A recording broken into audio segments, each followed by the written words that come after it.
In the greatest name of Allah, who is the most merciful and the most beneficent.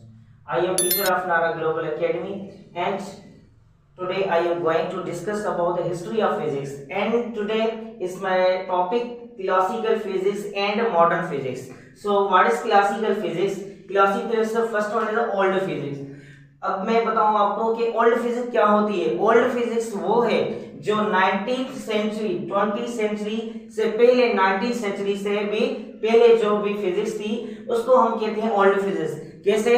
जैसे कि Newton ने कुछ equations दी थी, कुछ लॉज दिए थे, जैसे कि first law of motion, second law of motion, third law of motion, जैसे कि मैं चल रहा हूँ या दूसरा बंदा कोई चल रहा है या हम अर्थ पे हैं, ये क्या है? कुछ लॉज हैं जो न्यूटन ने दिए थे। अब लिखा हुआ है Newton of physics. Classical physics में हम न्यूटन फिजिक्स भी कहते हैं क्योंकि न्यूटन ने कुछ लॉज दिए थे, जैसे कि ये इक्वेशन है ग्रेविटी वाली, F directly proportional to m1 m2 upon r square. ये क्या है? ग्रेविटी की इक्वेशन थी जिसपे न्यूटन फेमस है, जिसके थ्रू न्यूटन क्या है? फेमस है। इसके लिए हम कहते हैं न्यूटन फिजिक्स भी कहते हैं क्लासिकल फिजिक्स को। और बिफोर 20th सेंचुरी, जैसे कि 20वीं सेंचुरी से पहले, ये क्या है? Classical physics. और इसकी डेफिनेशन क्या है? The study of micro particles is called classical physics. क्योंकि हम कहते हैं माइक्रो वो होता है जैसे पार्टिकल ज्यादा लार्ज हो, जैसे कि ये देखो स्लो मूविंग, क्योंकि अब एक छोटा सा बंदा हो और बड़ा सा बंदा हो तो उसमें मूवमेंट किसमें ज्यादा होगी? जो छोटा होगा, क्योंकि वो क्या है? एटम, जैसे कि एटम है वो स्मॉलेस्ट पार्टिकल है और कोई भी सब्सटेंस या एलिमेंट कहते हैं वो क्या है? बहुत ज्यादा है, इसलिए एटम में क्या होगी? मूवमेंट ज्यादा होगी। इसलिए हम कहते हैं क्योंकि मैक्रो पार्टिकल बहुत ज्यादा है और उसकी साइज क्या है? Very large size component of atom. और स्पीड हम negligible of speed of light है, क्योंकि जो हमारी लाइट है वो ज्यादा है, उसकी जो है साइज स्पीड बहुत ज्यादा है। और क्लासिकल फिजिक्स में क्या थी? उसकी negligible of with respect to light. अब हम आते हैं मॉडर्न फिजिक्स कि मॉडर्न फिजिक्स क्या है। मॉडर्न फिजिक्स एडवांस फिजिक्स है।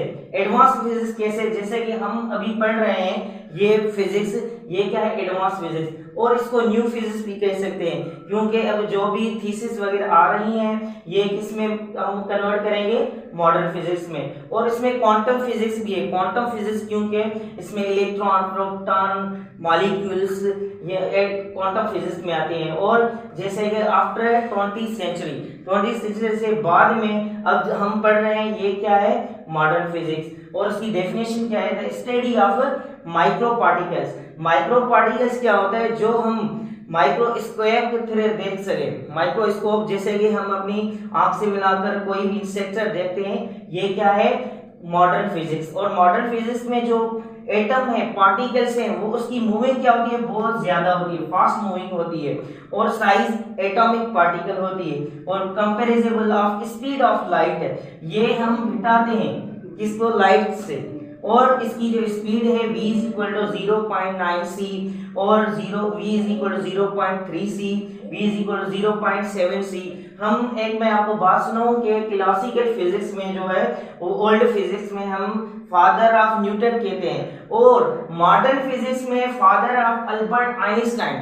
अब हम फिजिक्स का फादर जो है हम कहते हैं अल्बर्ट आइंस्टाइन। और एक स्टूडेंट ने मुझसे क्वेश्चन किया था YouTube चैनल पे कि हम मैटर को एनर्जी में कैसे कन्वर्ट करते हैं और एनर्जी को मैटर में कैसे कन्वर्ट करते हैं। मैं आपको बताता चलूं कि मैटर क्या होता है?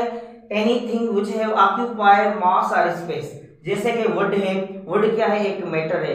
जब वुड को हम बर्न करते हैं तो उसमें एक हीट प्रोड्यूस होती है, तो हीट क्या है? Heat is a form of energy. Then matter convert हो गया किसमें? एनर्जी में। अब एनर्जी को हम कैसे कन्वर्ट करते हैं मैटर में? एनर्जी देखो, बाइक है, मोटरसाइकिल, उसमें हम फ्यूल डालते हैं। फ्यूल क्या है? एक मैटर है, वो फ्यूल एक एनर्जी है। बाइक क्या है? एक मैटर है। जब फ्यूल बाइक में डालते हैं तो वो बाइक चलना शुरू होती है, तो ये क्या होगा? बाइक मैटर है, फ्यूल क्या है? एनर्जी है। तो एनर्जी कन्वर्ट हो गई किसमें?